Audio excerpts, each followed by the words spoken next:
Dear friends, मेरा नाम सुभाष चौधरी है और मैं भारत का एक सामान्य नागरिक हूँ। आज हम बात करेंगे बुज़ुर्गों के लिए ज़बरदस्त वीडियो है ये। उनके जीवन में, उनके लाइफ में, उनके हेल्थ में आमूल चूल परिवर्तन कर दे। कुछ चीज़ें होती हैं, हमारी कुछ आदतें रहती हैं जो नेचुरल हैं, कॉमन हैं, सब में होती हैं, लेकिन वो हमारे लाइफ को बिल्कुल छोटा करने लगते हैं, खासकर 70 साल के बाद। तो आज हम बात करेंगे कुछ कॉमन हैबिट्स की, 5 ऐसी आदतों की बात करेंगे जो सब बुज़ुर्गों में रहता है। मोस्टली कुछ कारण होता है जिसकी वजह से हो रहता है, वो नेचुरली रहता है। उस आदत को नहीं रखना है, उस आदत को छोड़ देना है और उसका उलट आदत को आपको पकड़ लेना है। ठीक है, ये जो 5 आदतें हैं वो साइलेंटली, चुपचाप आपके जीवन को चुरा रहे हैं, आपके लाइफ को छोटा कर रहे हैं, आपको कमज़ोर बना रहे हैं और आपको पता नहीं चलता है कि ये हो रहा है। आपको पता नहीं चलता है कि ये हो रहा है, मेरा जीवन छोटा हो रहा है, मेरे जीवन में दुख आ रहा है, मैं बीमार हो रहा हूँ, मैं कमज़ोर हो रहा हूँ, मेरे पैर कमज़ोर हो रहे हैं, मेरी याददाश्त कमज़ोर हो रही है, क्योंकि वो ऐसी चीज़ें हैं जो कॉमन है, ओल्ड एज में वो कॉमन है और हमें उस पर हमारा ध्यान ही नहीं जाता है। तो ऐसी जो नेचुरल आदतें हैं जो कॉमन हैं और हम जानबूझ के नहीं करते हैं, हम उसकी बात करेंगे। तो ये 5 आदतें जो हैं बहुत ख़राब हैं, इसको हमें बदलना पड़ेगा, क्योंकि अगर इसको हम नहीं बदलेंगे तो इसके बड़े नुकसान होंगे। क्या क्या नुकसान होगा?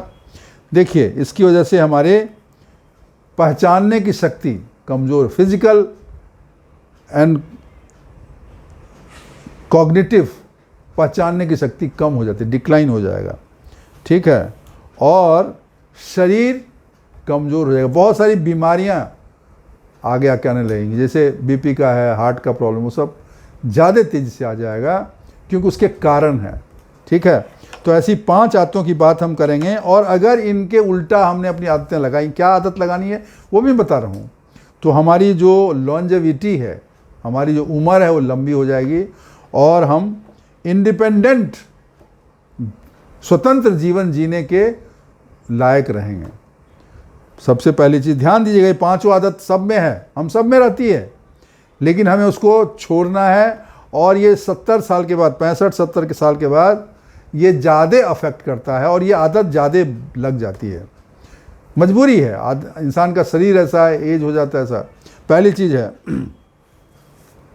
प्रोलॉन्ग अनइंटरप्टेड सिटिंग, बैठे हुए हैं। बहुत लोग क्या होता है, सब करते हैं, मैं भी, मेरा भी है, सब लोगों की आदत होती है, सुबह 1 घंटा वॉक कर लिया, एक्सरसाइज कर लिया, 1 घंटा 1.5 घंटा जो भी कर लिया, अब वो दिन भर बैठे रहेंगे। लेकिन आपको बता दूं, लगातार बैठे रहना आधा घंटा से ऊपर, इट इज़ वेरी डेंजरस। ये जो है ना, जब आप 30 मिनट से ज़्यादा बैठते हैं तो आपका जो ब्लड है ना शरीर का, वो आपके लोअर पोर्शन में जमा हो जाता है। ठीक है ना, your blood pools in your lower body.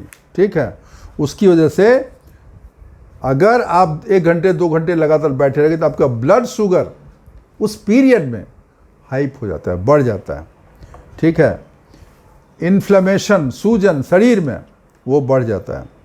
ठीक है, कंटिन्यूअस सिटिंग से ये समस्याएं होती हैं, तो इसलिए और भी समस्याएं होंगी, और भी तरह की समस्याएं आपको हो सकती हैं, क्योंकि जब आप लगातार बैठे रहते हैं, मूव नहीं करते हैं, आधा घंटा तो ठीक है, लेकिन अगर 2 घंटा 2.5 घंटा कुर्सी पे बैठे हुए हैं, सोफ़ा पे बैठे हैं, बेड पे लेटे हुए हैं, तो जो ब्लड है ना वो लोअर पोर्शन में जमा होता है, तो ब्रेन में ऑक्सीजन का सप्लाई कम हो जाता है।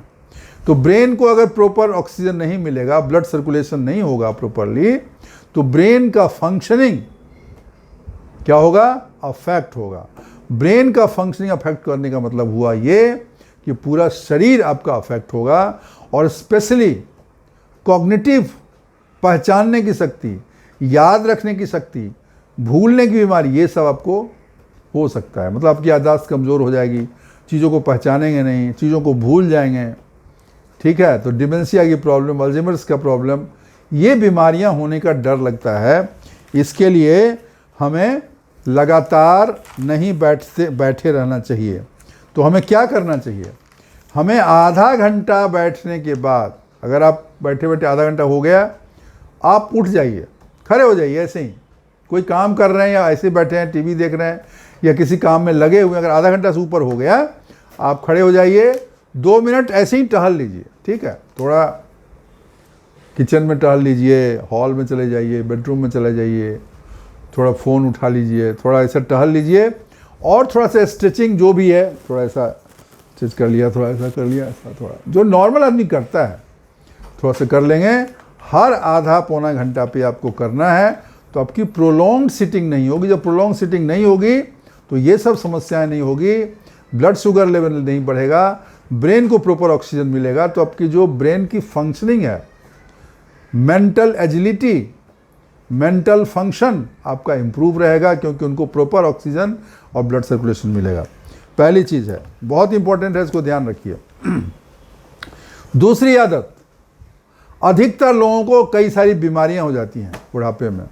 70 तक तो हो ही जा, 2-3 बीमारी 4 बीमारी तो रहता ही है, और दवाई खाते हैं बहुत सारा।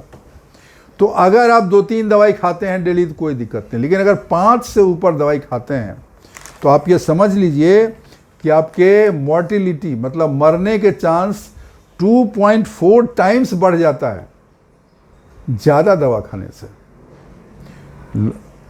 ज़्यादा दवाई खाने से आपकी मोर्टिलिटी रेट, कोई भी अगर 5, 6, 7, 8, 10 दवाई खा रहा है, उसकी मोर्टिलिटी बहुत ज़्यादा बढ़ जाती है। तो इसके लिए बहुत दवाई नहीं खाना चाहिए। हमें क्या करना चाहिए? क्या होता है, जैसे हमको एग्जांपल बता रहा हूँ, जैसे कोई बीपी का दवाई खा रहा है, बीपी का जो डॉक्टर था बीपी का दवाई दे दिया। कोई डायबिटीज़ का एक्सपर्ट था, उसने डायबिटीज़ की दवाई दे दी। उसको फिर घुटने में भी दर्द है, रूमेटिक है, सूजन रहता, तो इन्फ्लेमेशन की दवाई दे दी। उसको लीवर की भी प्रॉब्लम मान लो, तो कुछ लीवर को इम्प्रूव करने के लिए दिया। अब लीवर की दवाई हार्ट पे क्या असर कर रहा है, बीपी की दवाई घुटने पे क्या असर कर रहा है, तो हमें पता नहीं है, क्योंकि उसके असर होते हैं। ठीक है, जैसे आप प्रोस्टेट की दवाई जब खाते हो तो कैल्शियम का पाचन कम हो जाता है, कैल्शियम निकल जाता है, कैल्शियम शरीर में रहेगा नहीं, तो कैल्शियम की कमी उस इंसान को चांस है जिसको होता है। कुछ दवाई खाने से डिजीनेस आता है, चक्कर जैसा आता है। ठीक है ना, कुछ दवाई करने से कुछ पर्टिकुलर विटामिन्स हैं जो बॉडी से डिस्चार्ज हो जाते हैं, बिकॉज जो दवाई का असर है। तो जब अगर बहुत आप दवाई खाते हो तो आप एक बार डॉक्टर से मिलिए, साल में एक बार, सारा दवाई ले जाके, कि मैं साहब ये सब दवाई खा रहा हूँ और मैं सारी दवाई खाऊं या इसमें से कुछ कम किया जा सकता है। ठीक है, जैसे मैं आपको बता रहा था डायूरेटिक्स, जिसमें बाथरूम ज़्यादा लगती है, ऐसा कोई दवाई होती है, तो उसमें आपको पोटेशियम और मैग्नीशियम वो जो है ना फ्लश आउट हो जाता है, कम हो जाता है, निकल जाता है बॉडी से।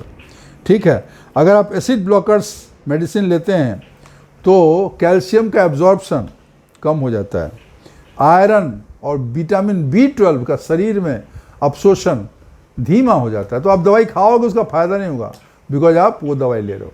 तो ये हमें देखनी पड़ेगी कि एक चीज़ के लिए हम एक दवाई लेते हैं तो वो चीज़ तो ठीक हो रहा है, लेकिन क्या उसकी वजह से हमें कुछ और साइड इफ़ेक्ट हो रहे हैं। और फिर अगर बहुत सारे दवाई खाते हैं तो 1-2 साइड इफ़ेक्ट और हो जाते हैं, फिर आप उसकी दवाई खाते हो तो उस लूप में आप फंस जाते हो कि दवाई पे दवाई बढ़ता चला जाता है। तो इसके लिए हमें रिव्यू करना ज़रूरी है, किसी फार्मासिस्ट से या किसी नॉर्मल डॉक्टर से जाके मिल के पूछना चाहिए कि क्या मैं ये सारी दवाई खाऊं या इसमें कुछ कम किया जा सकता है, ये हमें बताइए। ये बहुत इंपॉर्टेंट है। तीसरी चीज़, पुअर स्लीप हाइजीन, नींद नहीं होती है बहुत लोगों को, या वो सोते नहीं हैं। बुजुर्ग लोगों को मैंने देखा है वो रात भर 12-1 बजे तक भी मोबाइल देखते रहते हैं। उनको लगता है कि बुढ़ापे में तो नींद होती नहीं है, कम होती है, तो चलो मैं जगा ही रहता हूँ। और जगने में ये जो मशीन भगवान ने तो नहीं किया है, लोगों ने ईजाद कर दिया मोबाइल का, ये बहुत बड़ा नुकसानदेह करने वाला चीज़ है। क्योंकि जब वो देखते रहते हैं उसका ब्लू लाइट आँख में पड़ता रहता है, उसकी वजह से उनको बाद में नींद नहीं होती है। और जब नींद नहीं होती है तो बहुत सारी समस्याएं होते हैं। नींद जो है ना इंसान के जीवन में बहुत ज़रूरी है, क्योंकि जब आप सोए रहते हैं तो आपका बॉडी का रिपेयर होता रहता है। नींद में जब आप रहते हो ना तो आपके बॉडी का रिपेयर होता रहता है, ठीक है। अगर आदमी 7 घंटा से कम सोता है तो उसकी मॉर्टेलिटी रेट, मतलब मृत्यु के चांस 14% बढ़ जाते हैं। और अगर 9 घंटे से ज़्यादा सोता है तब भी उसका मॉर्टेलिटी रेट 34% से बढ़ जाता है। मतलब दोनों स्थिति में बहुत ज़्यादा सोना या बहुत कम सोना ठीक नहीं है। मतलब 7 से 9 घंटा आप सो सकते हैं, 7 घंटा 8 घंटा, लेकिन बहुत लोग 3-4 घंटा सोते हैं। अब आप सोचो उनका क्या होगा, क्योंकि ये जब आप सोते हैं ना तो सबसे इम्पोर्टेंट काम शरीर में होता है, वो होता है सेल्स बनता है, नए सेल्स बनते हैं और पुराने सेल्स रिपेयर होते हैं, ठीक है। Your brain clears toxic, brain में एक टॉक्सिक प्रोटीन होता है जिसको बोलते हैं एमेलॉयड प्रोटीन, ठीक है ना।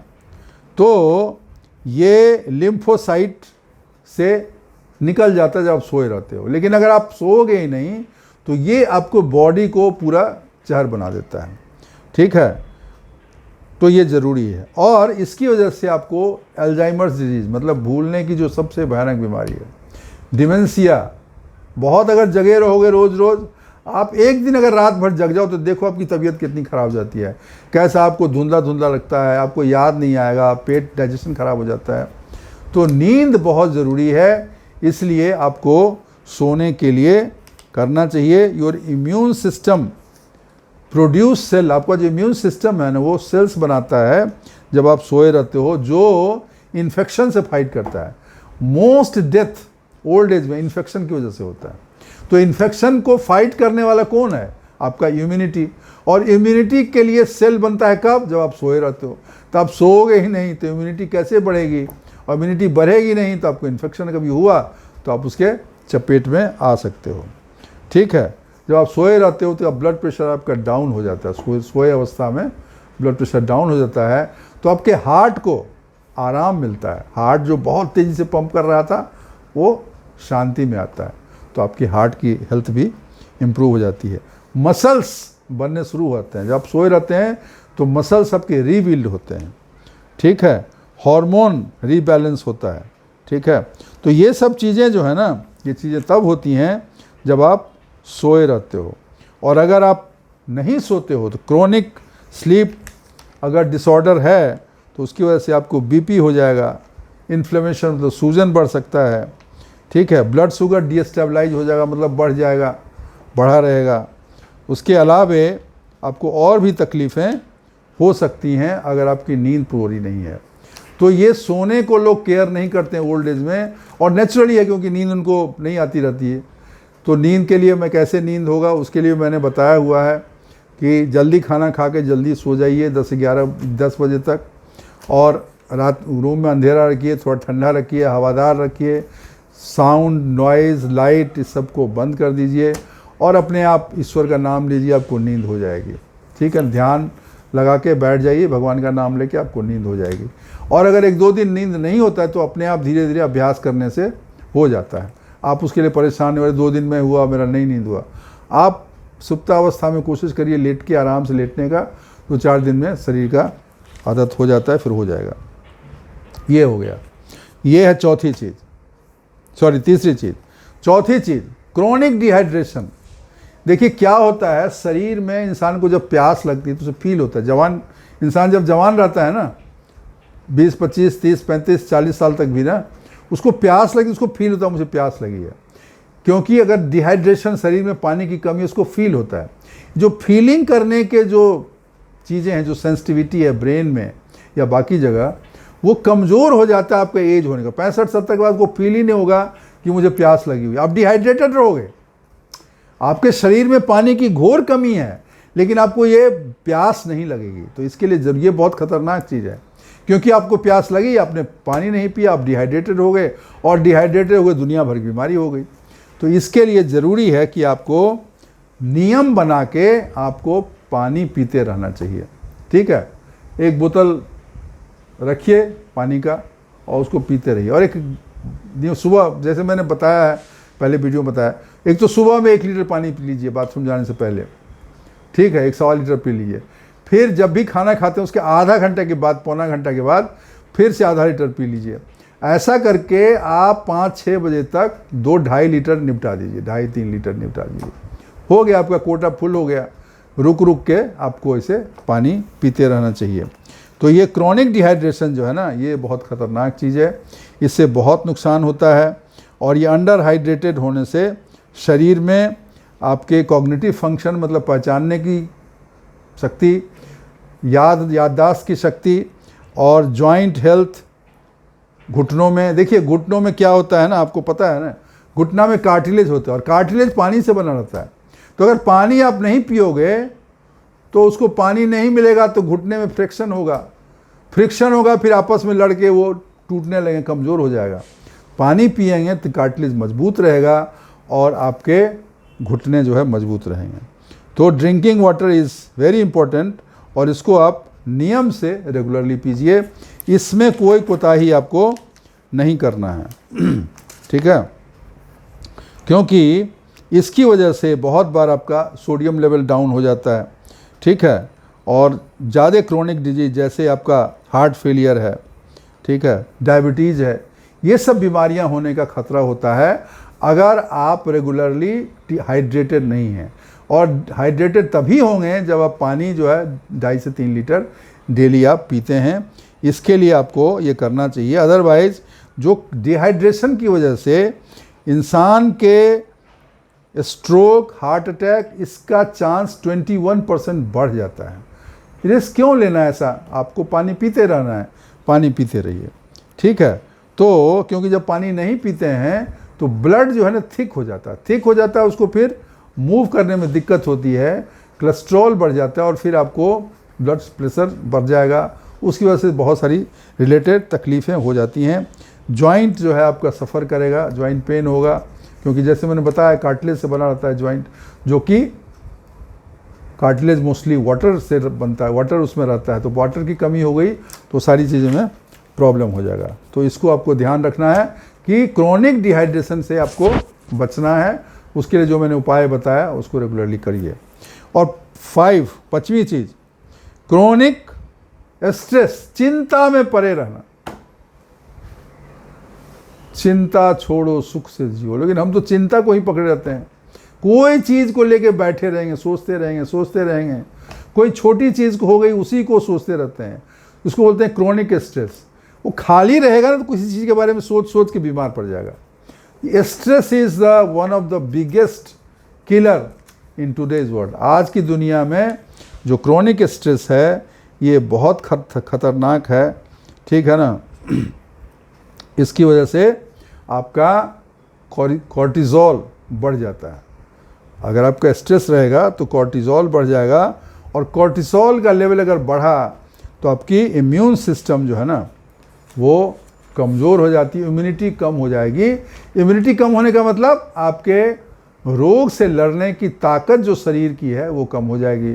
तो रोग से लड़ने की ताकत कम होगी मतलब क्या? रोग हमला करेगा, आपके पास ताकत ही नहीं है, तो आपको रोग आपको अपने लपेटे में ले लेगा और बस उसका काम हो गया और आपका काम बिगड़ गया। तो ये बहुत ज़रूरी है कि स्ट्रेस में आप ना रहें।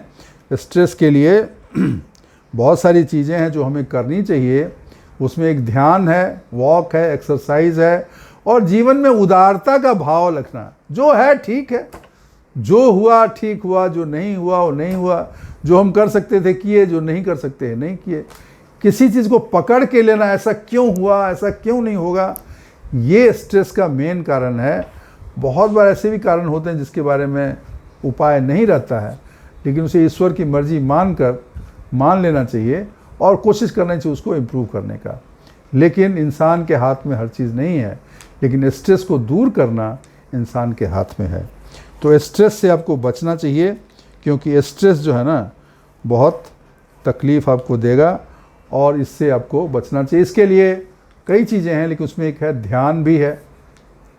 ध्यान करना, मेडिटेशन करना, आधा घंटा, पौना घंटा, 15 मिनट, 20 मिनट, 5 मिनट, 10 मिनट, जितना आपको होता है आप ध्यान अवस्था में बैठिए। उसके बाद अगर शरीर को आप बहुत थकाते हो, उससे भी स्ट्रेस कम होता है। शरीर को बहुत थकाते, बहुत ज़्यादा फिजिकल एक्सरसाइज करते हैं वॉक करते हैं, स्ट्रेचिंग एक्सरसाइज करते हैं, कार्डियो करते हैं, या योगासन बहुत सारे हैं वो करते हैं, बिजी रहते हैं काम में, तो जो तनाव वाली चीज़ें उससे आपका ध्यान हट जाता है, क्योंकि आप कहीं और बिजी हुए, आपका शरीर थका हुआ, और शरीर में ही मन भी है।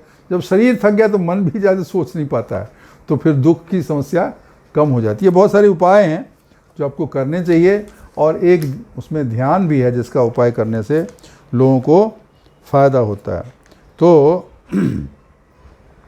ये चीज़ें हमें करनी चाहिए, और इसको करने से हमको फ़ायदा होगा। दोस्तों, ये 5 चीज़ें हमने बताई जो नेचुरल है, सबके साथ होता है। ये ऐसा नहीं कि आपने नई आदत डाल ली, एज के साथ ये समस्याएं होंगी।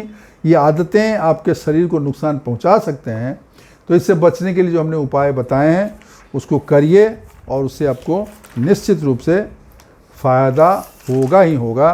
क्योंकि हमारा उद्देश्य ही है कि हमें हेल्दी रहना है, हमें प्रसन्न रहना है, हमें खुश रहना है, फिट रहना है, हमारे पैर चलते रहें, हमारे घुटने चलते रहें, हमारा दिमाग चलता रहे, हमारे हाथ पैर चलते रहें, और हम प्रसन्न रहें। यही हमारा उद्देश्य है, और इसके लिए जब आप करेंगे तो ज़रूर होगा।